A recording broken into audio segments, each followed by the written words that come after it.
Hello বন্ধুরা, আজকে দেখাবো কাঁঠালের রেসিপি। তো আমি এখানে কাঁঠালগুলি কেটে একটু ভাপিয়ে নিয়েছি। ভাপার পর এখানে কড়াইতে সব মশলাগুলি এক এক করে ভেজে নেব।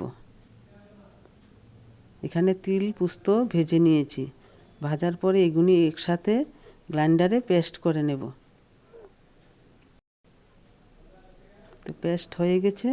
তো এখন রান্না শুরু করব। রান্না করতে করতে হেমন্ত মুখোপাধ্যায়ের একটি গান মনে পড়ে গেল।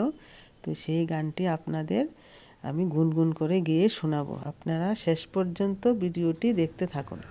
তারে বলে দিও সে যেন আসে না আমার দ্বারে, তারে বলে দিও ওই গুন গুন সুরে মনে হাসে না, ওই গুন গুন সুরে মনে হাসে না, তারে বলে দিও সে যেন আসে না আমার দ্বারে, তারে বলে দিও।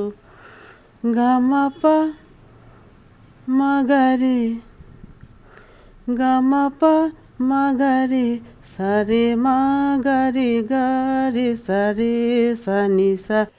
দেখুন, গান করতে করতে আমার রান্নাটাও কমপ্লিট হয়ে গেল।